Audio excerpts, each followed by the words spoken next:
Hello everyone. Welcome to the Everbridge webinar, How to Create a Crisis Communication Plan. In today's webinar, Bill Shera, Chief Learning Officer, and Francis S. Willett, Director of Professional Services, will discuss best practices and key elements of a comprehensive crisis communication plan. Everbridge provides industry-leading interactive communication and mass notification solutions to organizations in all major industries and government sectors. Everbridge solutions increase connectivity to key audiences, automate communication processes, and integrate recipient feedback, external data feeds, and social media in a single communications console. Ultimately, these solutions provide the insight and infrastructure that help clients save lives, manage critical activities, and improve the efficiency of daily operations. Everbridge is the world's recognized leader in emergency and incident notification systems, and we focus on incident notification and management to ensure you can protect your most important assets. Our speakers will discuss what is a communication plan and how they help in a crisis, how a mass communication solution fits into that plan, where you can get help creating a communication plan, the stages of a crisis, how to communicate during those stages of a crisis, and how to build a communication plan to handle the stages of a crisis. If you're on Twitter, we encourage you to take a moment to follow us at Everbridge and use the webinar hashtag Everbridge to share snippets of insight throughout our program with your followers. We'll even retweet some of your comments. Also, we invite you to join our LinkedIn group, the Everbridge Incident Management Professionals Group. As a reminder, please don't forget you can submit your questions anytime during the webinar. To submit your questions, please type them into the open text field in the questions panel. Also, please note that the slides are currently available on our blog. Visit blog.everbridge.com to get those now. They're available in the top posting. Links to the recording of the webinar will be available on our blog within a few days after today's session. You can also look for a link to the recording for all of our webinars on everbridge.com under our resources section. At this point, I would like to introduce you to our speakers. Bill Shera is a Learning Officer, Worldwide Best Practices for Everbridge. He's responsible for the development and delivery of our online and on-site education and best practices. He is currently working on Everbridge's learning management system, Everbridge University.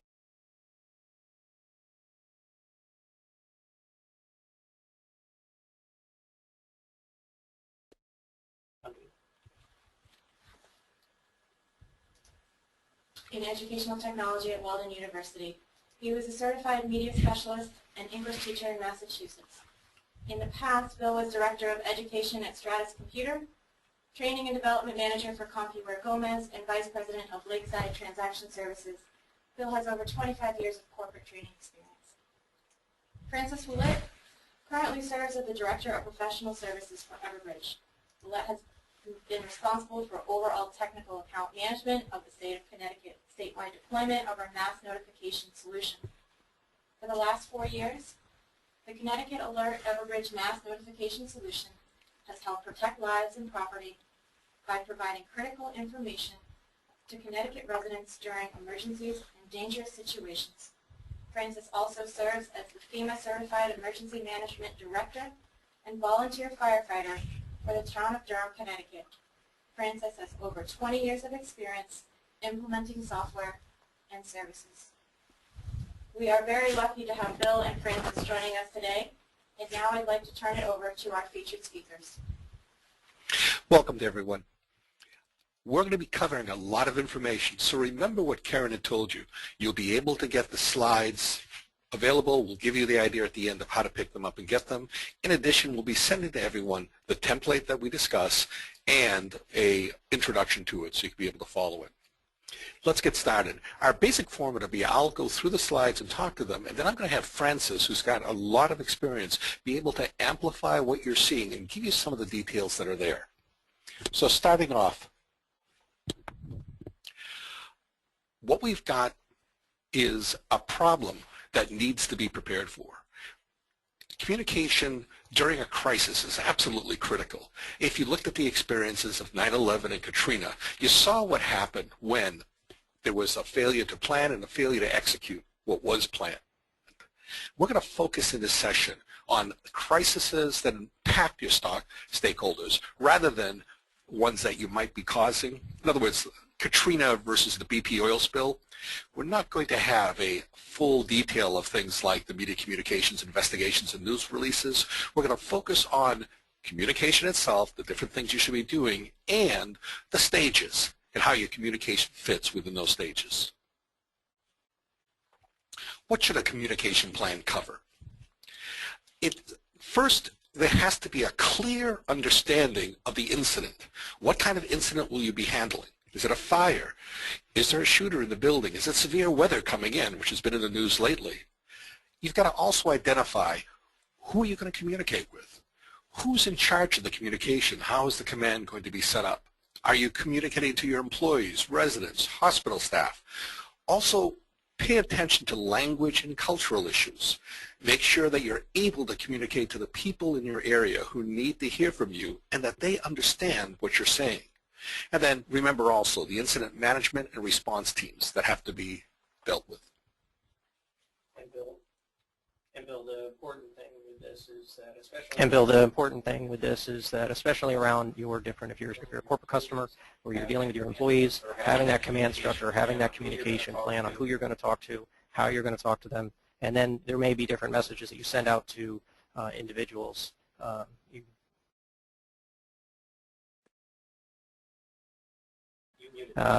So if you have residents and businesses, and you're actually going to send communications out to those people in an emergency, that may be a totally different message that you're doing to maybe your first response staff or your EOC staff, emergency operations staff.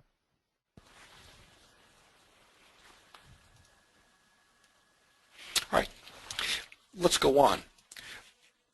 Understand the different methods of communication that are available for you. Which ones are automated to be sent out to people? Which ones are going to have to be handled manually? Can recipients give you feedback? We'll talk more about this in a little bit. What are the best practices also that you're going to follow? Misleading and bad notifications are a danger for everyone. And you have to think about the demands of information that are going to be coming to you from all involved people.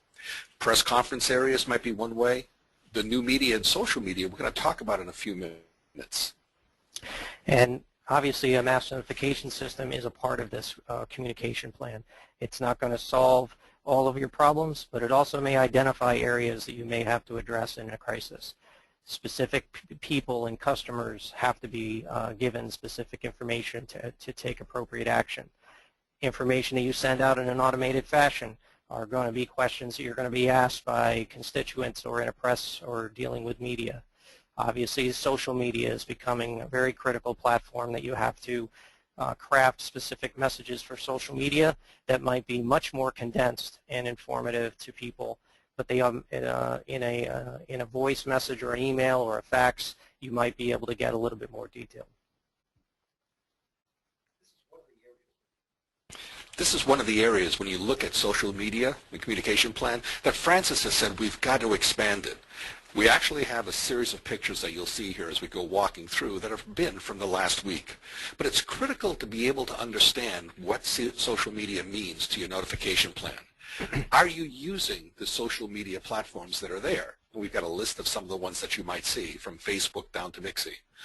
Do you monitor it? Are you changing the content? People need to know there's exciting things that they can see when they get there. Make sure that you're changing the content. Keep your media pages active. And then make sure that the social media page is social. Let people talk. Work off of a trust me and trust you that's there. Post to people who you know. A lot of the points, just as a side before I turn it to Francis, come from the note that you see on the bottom from a GovTech article that was done on tips for social media, and also Francis has pulled out a lot of these from Twitter feeds that he monitors. And one of the biggest things, especially in the last week, is your communication system or your communication plan is part of a brand. It's part of what you're going to promote. And the example of the feed here is what a better advertising is to actually have FEMA on their own Twitter feed repurpose your communication process or the program that you have internally. So this is just an example of people that you invite into your social media network may automatically market your message or repurpose your message of the crisis or the emergency that you're under and send out the information. So being able to actually go through and let people post to your different pages, but also trust the content that they may be posting. They may be sending you pictures of a specific event that you may not have as part of your crisis information that's coming into your crisis management team or your operations center. So you may have firsthand knowledge or have a specific catastrophic event that's happened, and you're going to get intelligence much faster through these different medias or the different ways for people to respond. So being able to have a way of immediately communicating out to them through your communication system is critical. Okay. Then the second part is to be able to enact it. It's probably best to do a pilot first and then policy later. Start testing. Start finding out what's going to be there and develop your policy while you're piloting it out. Trial basis and small. After you've seen what works best, you can build a stronger policy. Second, and most of you are aware of this, take negativity in stride. People are going to give you a hard time. They're going to say things. They're going to say harsh things that are there, and especially in the middle of a crisis. People a lot of times are very, very upset. Understand it, be patient, and use it as a chance to correct misinformation and to correct rumors that might be going out. And then make sure you've got a unified message. Make sure that you're controlling the new media. And I think this example is critical because the policy, when you do when you put together a policy within your organization to when you're going to use the mass communication system to send out a message, and when you're going to use social media, and how you're going to roll that message out, it's very critical to have the policies and procedures in place of who's going to do it, what they're going to say, who's going to sign off on the message that's going to go out, so that you can actually know that you can hand that off to somebody and it's going to get done correctly. Then have obviously a system to be able to do it fast and efficient. With that, the speed of this system is going to give people the opportunity to respond back to you and say certain things that you may need to address and you may need to ignore. But obviously you're going to have to take that information and go through it and have a way to go through that high volume of information. And then obviously the social media is just another communication tool to allow you to enforce that unified message that you're sending out to your employees and staff. Obviously being able to craft it quickly and efficiently and record the voice so that it goes out to voice paths or to the social media paths, be able to post pictures. All that capability is just going to get the people to respond or take action more efficiently. Make sure that you've assembled the key players when you're trying to put the policies together. Corporate, city, or your county's legal advisors and attorneys should be involved, along with the other key decision makers who are there. Let them review what's happening. Surprises are not good here. Also, unfortunately, you're going to have to check security settings and make sure you've got either your IT group or security team that's going to check your websites and your social media outlets. Hackers will attack it, and especially at the times of an emergency. So make sure that you've prepared and you're set as far as security is concerned on your website and devices. And then breed awareness. Let them know who it is who's giving the messages. And there are several examples here that Francis can discuss. I mean, obviously we're talking about social media being a critical piece because it's really developed into a very critical component of your mass notification plan or your communication plan. Obviously the key people who are going to be crafting or sending the messages are going to actually be recognized by the followers, by the people you're receiving as the person of authority. It's really critical to that person is recognized because that usually is going to be someone who's standing up in a press conference or being the person of authority that people are going to listen to. And then obviously on the brand awareness, again, this brand is going to grow and develop. People are going to go to these sites for information when they're even at a non-emergency phase. And then obviously if you have specific information, the new app that just came out from the Red Cross during New Orleans, if you ever look at that, this one post got probably more hits on it in a short amount of time and was used by many, many different people. So that brand awareness of your notification system and as well as your informational program through your crisis management teams, whether it be corporate or state and local, is very, very critical to brand all of those hashtags, email addresses, websites into a common single name. And a lot of these examples that I'm showing you, you can go to and see how people have successfully pulled it all together into that single source place to go for information. And then the last 2 points. One, use multimedia. Photos, videos, bring to life what you're trying to show people, and a lot of times help them to be able to visualize what's there. So make sure, again, that your media's content is dynamic. And then finally, whatever mass notification system you have, find out if it helps you by facilitating a unified messaging to show different ways of communication, you know, from SMS all the way out. We've been talking to Twitter and others.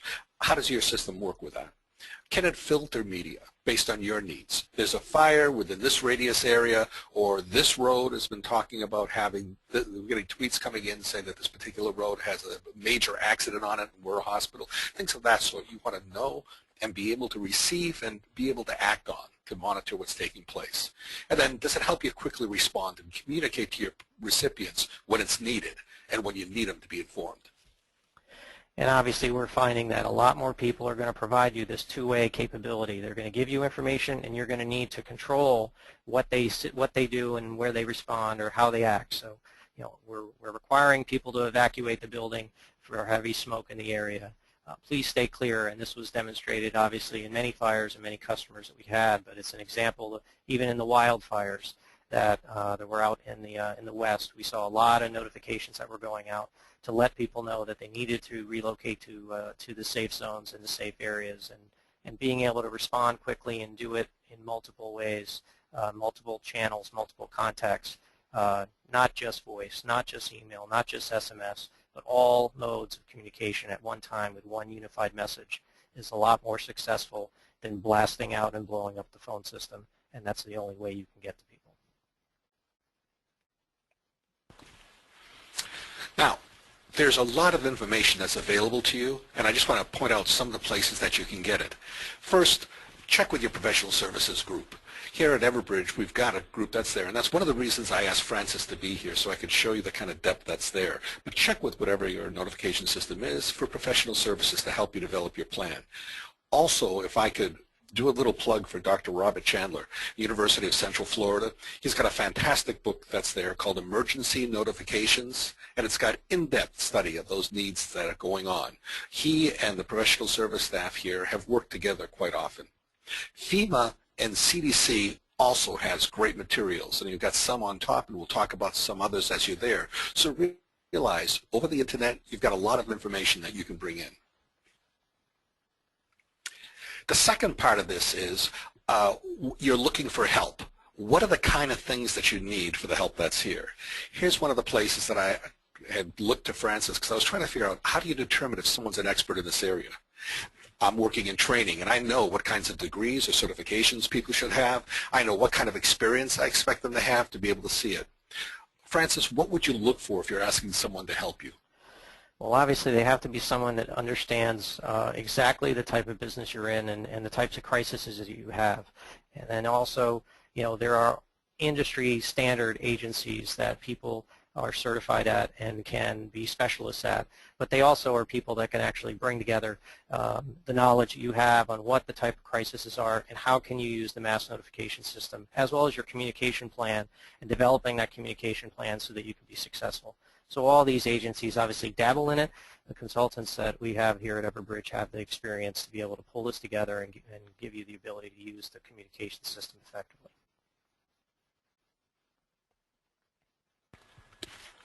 All right, let's take a look. What else could you get? What kind of help? Just to give you a few options of things that can be done.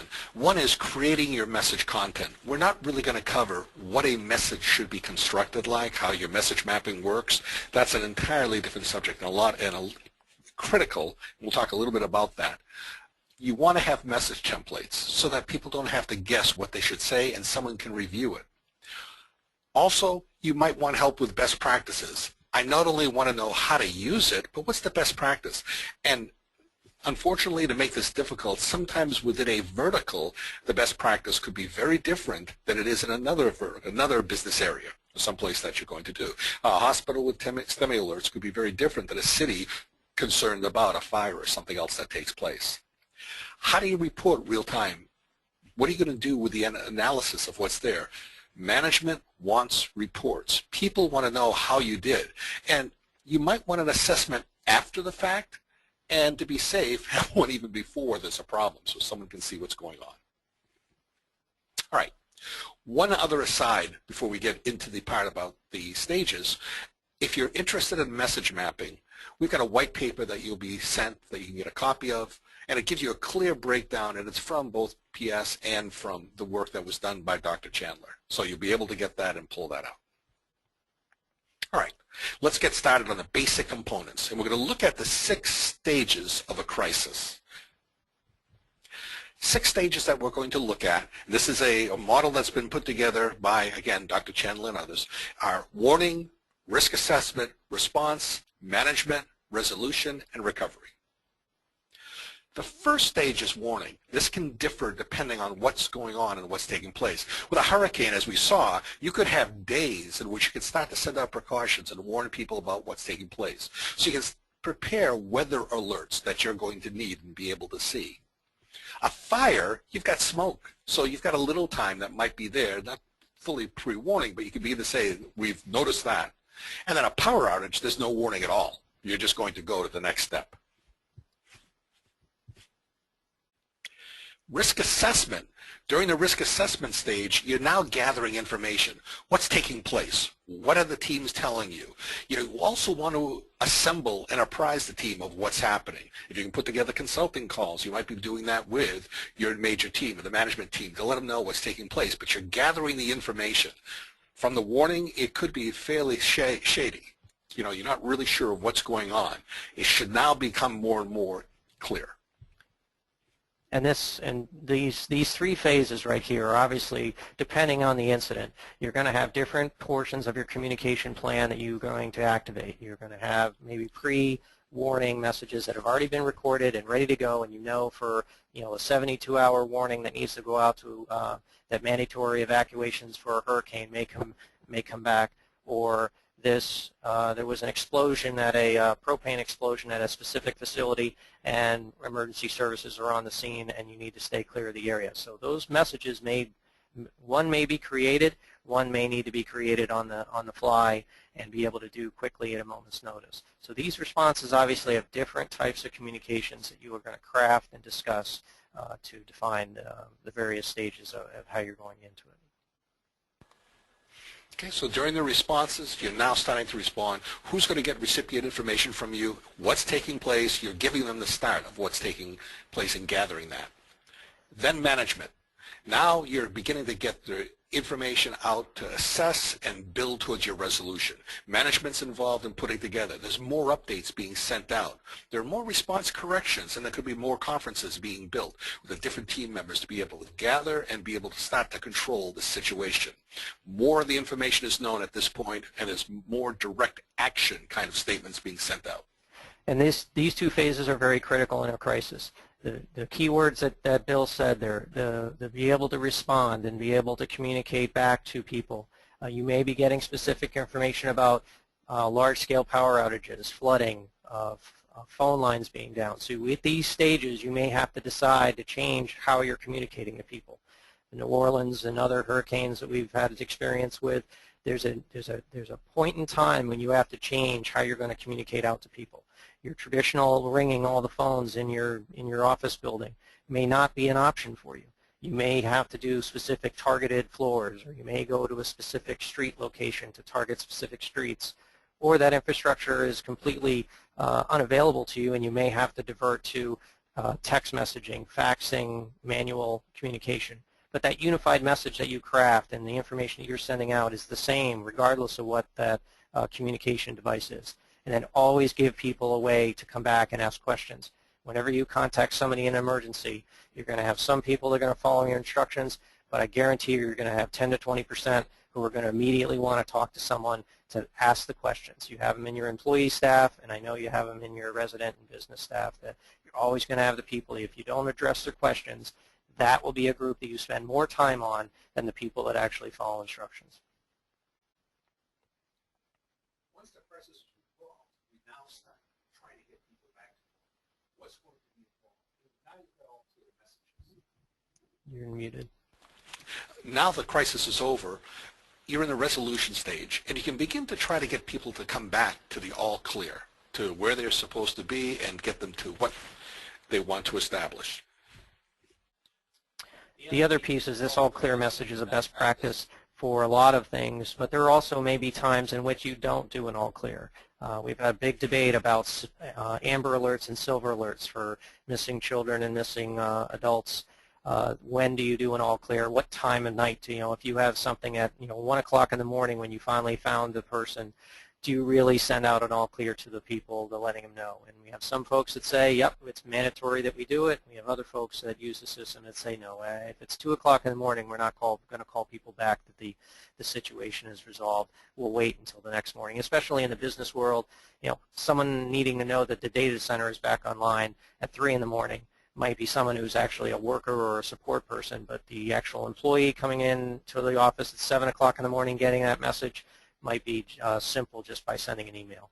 So you have to decide when it's good to do those, this situation is resolved. And then finally it's the recovery stage. If you think about the hurricane that's passing through New Orleans, once it's passed, you still have problems. You're clear, hurricane's out of the area, but power outages are throughout the area. There are different places that you might not be able to go to at this point that might be flooded areas. So you've got a post-crisis assessment, figuring what's there, activities and repair that you've got to be doing at this point. And this phase obviously could be weeks or months. So having and your staff, after going through these different stages of crisis, you also have to consider the communication to your staff and to your employees. Situation is under control.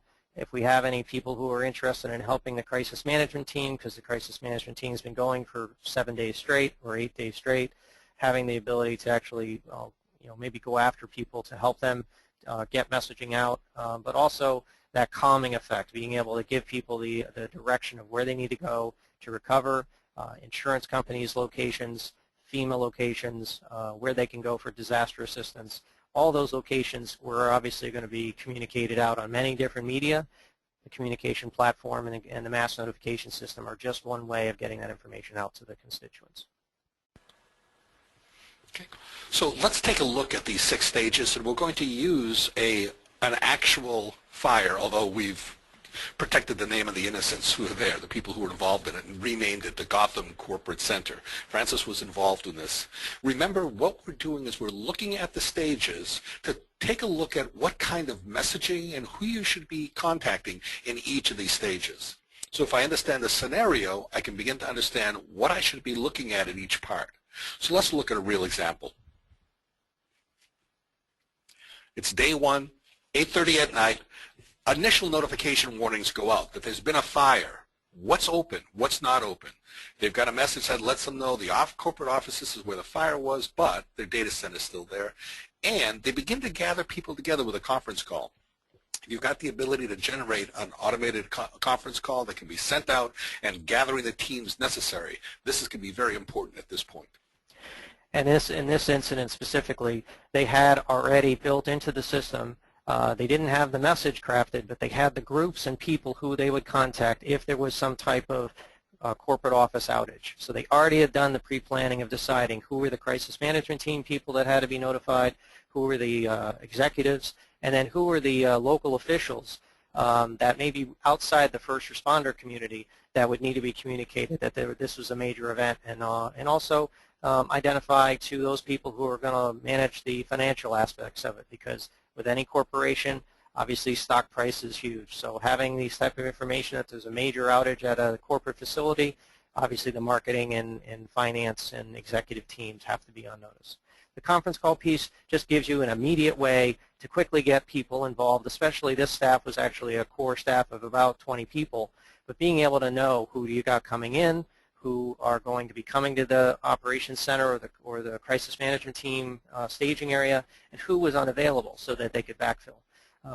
And also identifying exactly what's going on, because they're given information from the first responders, but it's usually very limited. We're evacuating the building and it's going to be closed.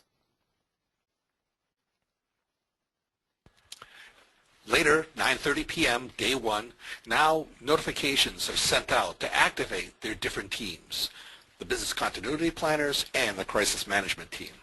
In addition, they're sending out a polling request to be able to ask questions to see what's going on and find out what is the status of their employees. Are any of them in danger now? And these two are critical because obviously the notifications that you send out are ones that people are going to want to know what's happening, and are there people in harm's way? Where should people go to find out more information about employees? And typically, in this situation, they get a polling request to people within the building. Are you okay? Do you need assistance? And they actually used polling emails and polling text messages and desktop alerting to be able to get to the employees. They also rang their mobile devices if the employee was willing to give the mobile device. And actually, one of the after-action items, they made employee cell phones mandatory. So they rang any corporate-issued cell phone was required to be in the notification system, and obviously that made a big difference in how it was communicated. We move to the response stage. Corporate office notifications are being sent out. Employees are instructed to remain out of the area, especially where they're instructed by local authorities who are there to stay out. And then the corporate office is closed until further notice. That information sent out not to let people coming in early in the morning on the second day. And obviously this is critical because this is only probably 12 hours after the event happened. So it's day two, early in the morning. We're letting employees know not to come to the corporate office. That's about, for this company, it was about 2,000 employees. That's a significant stoppage for these people. So, but they also didn't have this temporary offices set up yet. So they didn't want employees just gathering around the parking lot, getting in the way. So they gave essentially in this case, we'll go on to the next page, but it's actually a 6-hour window where they told employees to stay away, and then those employees that had to come in for the second and third shifts had alternate work sites that they were getting prepared for, but they were still responding to the incident and trying to get a handle on who was affected, what corporate facilities were affected, and how they were going to address redirecting people. Now we move into the management stage. Again, day two, 9:30 a.m. to 5 p.m. Notifications are set out that the office is still closed, but some company services are operational. They're allowing people to telecommute and let them know depending on what the department requires, and later on in the day they have to reinforce the fact that the corporate office is still closed. But now notice the suburban office is beginning to be operational for those affected by the fire. And this was 2,000 employees are being contacted at these intervals as these times are happening. The notification system is sending out these messages, and the employees are getting this comfort knowing when they see that caller ID on their phone, or the email that comes into their inbox, or a text message that comes in from that known short code from the company, they know the notification system is giving them their information and how they're supposed to respond and confirm that they got it, because that's the accountability that comes back to the people who are sending it, that they know they reached 60% of the employees and they're getting that confirmation back, but also redirecting those people who work at the facility to an alternate location so that work can continue and the corporation can still function during this crisis. And now we're in the resolution stage. We're beginning to solve things. Notice they've got their off-site office, the Seacrest office, is operational for departments that are affected. They let them know that the two teams are still operational and working on that, and the services are in place. And this one's also, this could be any part of a resolution. It could be any message that you send out. It's really the continuing of the updates, reiterating the unified message that people are okay, corporation's still operational, or the state and local municipality is still operational, and the local government's still open during this crisis. So it's basically giving that we're getting to resolution recovery and giving that confidence to people that we still have crisis management team that are working. We need people to stay out of the area, and also to that these offices for people to go to. Even in like a hurricane, letting people know that the briefings or the news conferences are at 12 and 6. So if people have questions and they want to talk to someone, a live body, or talk to someone who's in charge about their concerns, to stage at this area or go to this area, and the people or the media will be addressed by those people at that time. And finally, the recovery. Now the CEO comes out, and it's usually a very good idea to have someone of authority be able to speak, to calm people down and to let them know that the incident has been handled. And also, they wanted to find out if there were anyone still experiencing any workplace service disruptions and what number to contact them at. And obviously, all through each of your messages, you always need, as I said before, it's very important to give people a place to go for more information. The notification system and the notifications you send are going to be between 30 seconds and a minute. They're not going to be reciting the State of the Union address. They're going to be a clear, concise, and actionable message.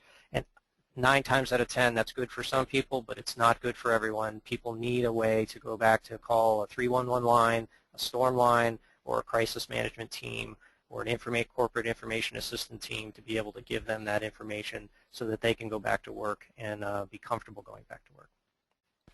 So just as a reminder, the template that we've given will walk through the stages. One of them is an introduction, kind of reviewing what goes on in the stages. That's a PDF file. And the second one will be a doc file that you can be able to modify yourself to fill in this information. And that'll be one of the takeaways that we have.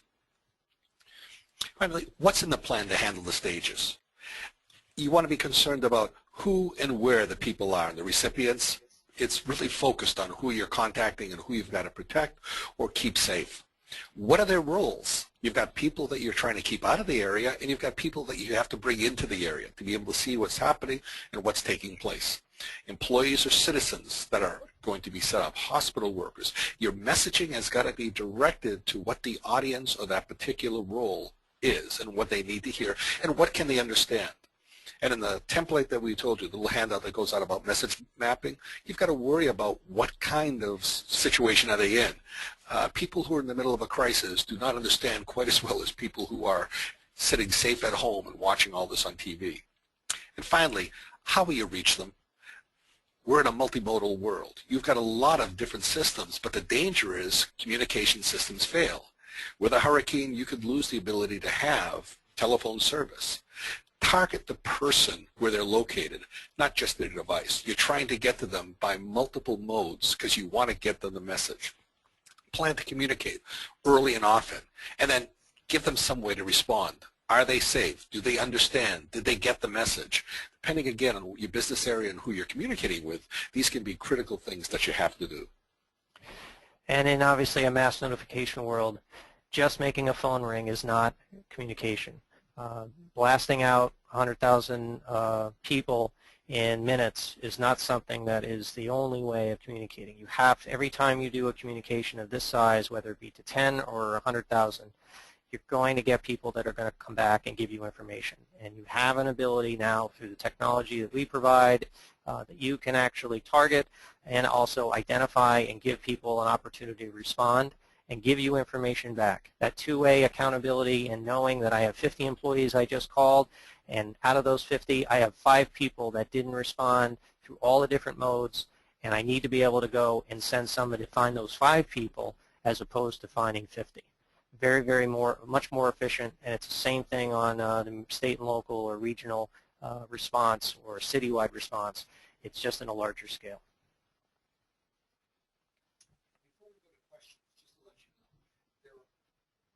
Before we go to questions, just to let you know, there's also an appendix that'll go through the stages again. So in the appendix, when you get the handout, we just review some of the information that's there and it'll walk you through, reminding again different things to consider, and then you've got the template and then the template introduction. So let me open up the questions, and Karen, can I pass it to you? Absolutely. Great. At this point, we are going to open it up to questions from the audience. As a reminder, you may submit your questions by typing in questions into the open text field in the questions panel on your screen and submitting to all panelists. We will answer as many questions as time allows. Don't forget the slides are currently available on blog.everbridge.com. You'll see them there in the top poster. The recording of this webinar will be available there within the next few days. All right, here we go. What is the best way to manage information coming in from multiple sources? Well, I know from the at least emergency management and state, local, and corporate space, the biggest piece is being able to have at least someone who is removed from the response emergency to be able to help you monitor it.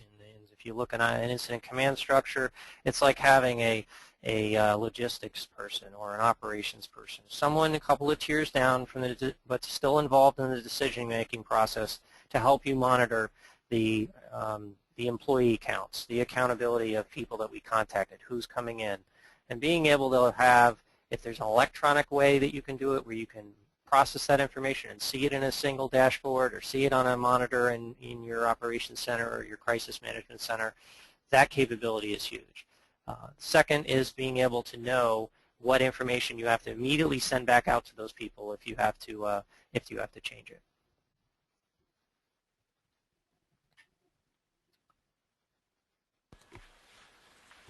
Great, terrific. Thank you.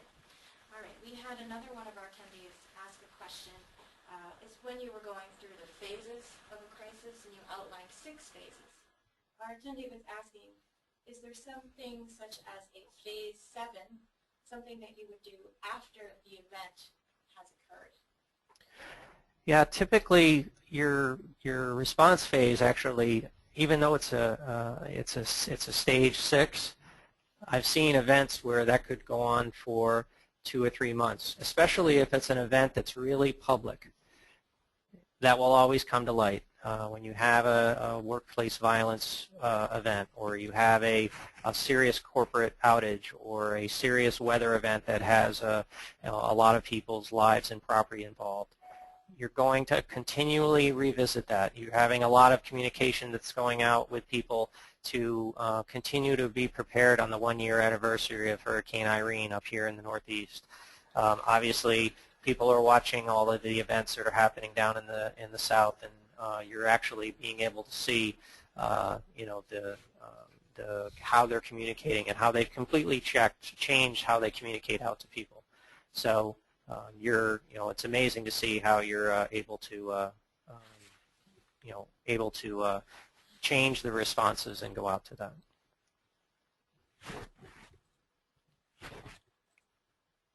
Great, thank you. All right, next question. How do you communicate to the public if the incident impacts people in the public? That's a great thing. How do you communicate to the public if an incident affects them? Well, obviously, with our solution, we have the ability to target right down to an individual person, where their home is located or where their business is located or where that employee resides, what corporate office that employee resides. So to be able to talk down to a small number of people that will be affected by an area. This area is closed because of a water, or the water main break is in this specific area, or this area is being evacuated because of a propane or gas line rupture. We don't have to blast out to 7,000 people. You could just target just the 20 homes or 10 homes that are in the affected area. So you'll target those homes for the evacuation, but then you might have a global message that goes out to tell people to stay clear of the area. A proven fact of a lot of these events where you have these hurricanes where, or storm events where people's life and property are being affected, if you blast out a message that's too wide, you're going to get people that actually load up the car and go into the area to take pictures on their cell phone and see the event happening. And obviously that happens, they're putting themselves in harm's way. And they're also affecting the first responders trying to get the people out. So having a communication plan that actually deals with those people to keep people away is just as critical as the first message you get out to evacuate the people because of the emergency. If I could jump in for a moment too, the other thing I'd want to say is training, naturally coming from a trainer. One of the key things is, do your people know what to do? Do they understand it? One thing with employees, to have them trained on how they respond, what they see, but also a community. if you take a look at a situation like that, do they understand where to go for information? Do they know how to opt into your messages to get there? Have they had the opportunity in the middle of tests to see what takes place, to see messages coming as long as they're prepared, and understand how to work with the system? If they just come into this in a crisis, both employees and the people who are getting the recipients can be very surprised and may not behave the way you'd like them to. Train them, let them know what's happening, and test your system. And that's also where the communication plan comes in, because in your communication plan, having the ability, people maybe sending the messages to themselves first, or having it authorized or approved that the message, before the message goes out to the masses, this small group has to confirm the message or approve the message and listen to it to make sure the message is correct, it sounds good, it comes from the person of authority. The next question we have is, during a disaster, are SMSs more likely to go through compared to cell phones and landlines? Well, that's a great question, because really, the Hurricane Isaac and Hurricane Irene and the winter storm that we had up here in the Northeast, there's a big change in how technology from landlines, or the business lines and people's landlines. Gone are the days when Bill and I grew up where it's a 4-prong, always powered rotary phone, and it was always on regardless of whether you had power. And a lot of people, as we learned through these storms, lost confidence in those landlines, because they would, as soon as the line was cut or the wildfire burned down the lines, the telephone pole that had the lines, or the system that drove the landlines in the city was flooded because there's 20 feet of water in the streets. So there's a point in time in a disaster, especially in this disaster we're seeing with New Orleans, and we saw with Irene and Alfred, that all of your communication devices will be on 72 hours before the event happens. Then as the event starts taking it out, 8 o'clock the storm hits. You may get a message out just before the storm hits to all those devices, all those modes, but then as the infrastructure starts to degrade, and you as the crisis management team have to have the intelligence of the informational intelligence that's coming in to tell you that those areas, how many cell phone towers are up in your area. If you're a corporation, you should be able to contact your local emergency officials to get this information. If your corporate phone system goes down, how are you going to change that communication? So once you know that this information is happening and you can see that in the reporting, you can change your ability to communicate. Reprioritize your text messages first, your electronic devices all up in the front. So text first, email second. Then you go into your mobile devices, because mobile platforms are starting to become much more robust than the landline platforms. It's a proven fact. AT&T, Verizon are getting out of the landline business. They're moving all of their technology to the 4G mobile device platform. So cell phones and cell phone emails, access for cell phones is going to be next, and then obviously the landlines would be last. So the ability to go through and know at that point in time when you're going to go through and actually switch over to those electronic modes. And I can tell you, my first-hand experience doing thousands of broadcasts during Irene, there's a point in time when you just put the cell phone and computer and you shut it. And obviously the folks in New Orleans, there are going to be certain people that are going to experience, but there's also still going to be people that have it. Family members may still have it, and there may be ways in getting, obviously there's satellite phones and other technologies.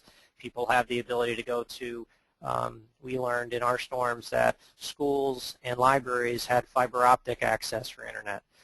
So they don't use cable modems and they don't use DSL modems, but if you went to a local library, it had internet access. Plus also people are going to drive outside the disaster or get transferred outside the disaster area anyway, and those facilities that have electronic communications, you being able to communicate the alert to their social media page or to an SMS, they're going to be able to get that message and know what's going on back where their home or business is affected. So what's the role of a business continuity planner in a crisis? And again, the business continuity planner for corporate communications, corporate entity, or strictly someone who helped plan emergencies, an emergency planner. It's critical to have that person to help be the grounding rod. You may have a very well documented plan, but it's a guide. The continuity planner and the person who has that experience with business continuity or emergency management or emergency planning just gives you the ability to, crisis management, incident management is all fluid. It's never the same plan twice, even though you're going to go through the same steps in a response of how you're going to respond to an incident. I can tell you no two incidents are the same, and you have to be able to have people who are skilled to be able to have a couple of seconds or minutes or days look forward of the event. Look outside the crisis and see what's coming next. Okay, this storm's going to hit at 8 o'clock, and I know there's storm surge is going to be 20 inches of water. What am I going to do when I start losing these systems? Or do I have these components staged in appropriate areas to respond? So the continuity planner is very good because it allows them to look at current plans and actually help you course correct, because you as the incident commander or the CEO or the person who's managing the crisis is always going to dip into your bench to help you be a sounding board. Is this the right message that we should send? Is this going to direct people in the right area? So always don't be an island. Always use other people and skill sets when you're dealing with a crisis. We're getting hammered with questions, so that's good. Since an event can escalate and grow into different challenges, would you continue your risk management throughout the event? Well, absolutely, because you know what? I mean, I've been watching and monitoring our customers in this hurricane, and you notice that there's a specific period of time when all you hear is the National Guard is rescuing, or the first responders. There's a curfew in place, and the only people that are allowed to be on the streets are the first responders. There is a phase in which you will have responders and people that you may not be directly in charge of in harm's way, that the best thing you can do is get information out to people to know that you don't need to be in this area. You don't need to be driving your car with your cell phone hanging out the window recording what's going on, being more part of the problem. So, but also that risk management is also looking at your risk, the response and the communication that you're doing. Are you documenting how you're communicating? FOI is going to rear its ugly head 6 to 12 months from now. So are you actually capturing the information through this event so that I contacted all my employees. This is the number of employees that responded in each one of the 15 communications that I did today. And actually being able to know, are there any follow-up items, any things that I have to do to go or people I need to contact during that process. So again, that business continuity planner and having someone from finance and legal as part of your team is so critical, because they may sit idle for a big chunk of the time, but there will be a point in time when those people actually start taking on roles and getting information for you to respond and react. And I can tell you firsthand, notification system aside, when you have to deal with finance and the financial recovery phase, your documentation and the steps in which you track things during the event is going to be critical, because at the end of the day, it's 6 months out when you're trying to recoup all your costs. If you have the documentation, you have the people that helped you design and plan the structure that you responded with, it's going to help you in the recovery phase and the recovering your company or recovering your municipality with the gobs of paperwork you're going to have to fill out. Another question from the group is there a checklist that can be used for each of the stages of the incident life cycle? Yes, I mean, obviously the guides we gave you in the slide is sort of a very summarized view, but we have some checklists in our consulting practice that we give out here at Everbridge that we could provide you. So if you reach out to the folks here, we can provide that to you as part of the template. There's also and not just, it doesn't have to be an Everbridge one, but there's also many different ways. Obviously in the emergency management space, incident command structure has a lot of different templates, and I also know that the disaster or business continuity planning institutes, the institutes that we named in our site, DCI and the International Association of Emergency Managers, they all have a lot of best practices that you can call from those sites. But if you need direction or help, we can definitely help you with that. So last question we get is, what if your planned means of communication fail? Email, cell phone communication, no radio frequency in your area. Well, I can tell you, we went through that in Irene, and it was an eye-opening experience for me because, again, mass communication and email and internet, is all part of our lives. People that have WebEOC or some type of internal system that help them track the crisis management team's actions, and when all that lost in the second storm, we lost everything. We lost internet, phones, 911. The only thing we did have was our radios, or our intercompany radios, or intermunicipality radios. Having the ability to ask yourself that question is the first step. Do I need to purchase a satellite phone for my corporation to be able to have communication outside the disaster zone? Do I need to look at other means of communicating out to the constituents? We went to a method of putting out electronic message boards, LED message boards.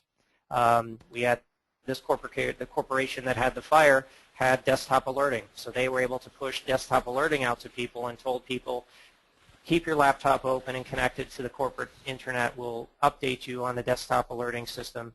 But then those people that didn't have internet access, they actually have to have a plan in which you can get information to them. Have a centralized area for people to go and meet and have the news conferences. Have a way that they can access the media through social media or through links that now that digital media is becoming very effective, you can actually go through and see a lot of these news conferences online.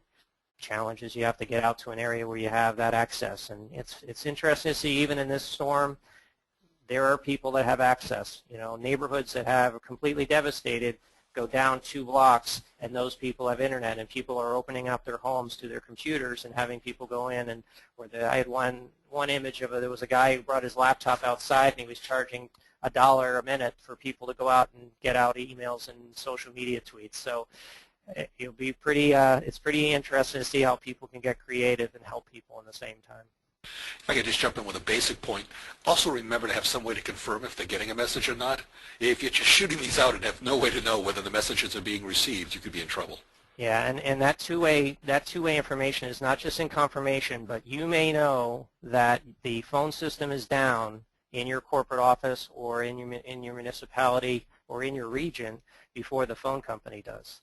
So to be able to course correct immediately and see all of my messages are being delivered to voicemail. And then the second message you send out is, why are all my messages not going to voicemail? Well, it's because your first message just filled up the person's digital voicemail, and now you have to course correct and go to some other means of communication because voicemail's full, the landlines are down, and now the cell phone towers are only handling a certain volume of calls at one time. So being able to pull our system back or pull any notification that you do back and slow it down so that you can guarantee that the text messages are going out. And then, like I said, going to those manual modes of communication with the same unified message, having the mayor or chief elected official or the CEO saying the exact same message that you're sending out through those various medias is critical, because then that they see that you have a complete handle across all communication pieces of your communication plan. Another question from the group. How do you test and drill of the communication plan? Really, once you define my recommendation is there obviously are compelling events that you may continually manage. Build the communication plan off of those first. There might be historical events that you may refer back to. 6 years ago, we had a workplace violence incident, or we had a police incident in our area that I wish we did it a little bit different. I remember we had a major gas explosion in our area that we had to change how we communicated to people. So how often do you test and drill that? I see people doing it annually as one best practice, but I also see people get right down to a quarterly communication and use the best practices to communicate out to people on a quarterly basis is usually probably the frequency I see the most. So any of the other questions that we're not able to get to, we're going to, if you log them on our blog, or you can send emails to either one of Bill or myself. Our emails are up on the screen. We'll be happy to get to those questions that we haven't been able to get to. We're coming up on our closing time, so I'll hand it back to the team.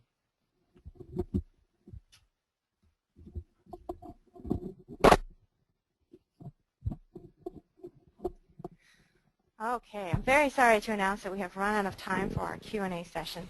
Thank you very much, Bill and Francis, for a great session, and to all of our attendees who were able to join us today.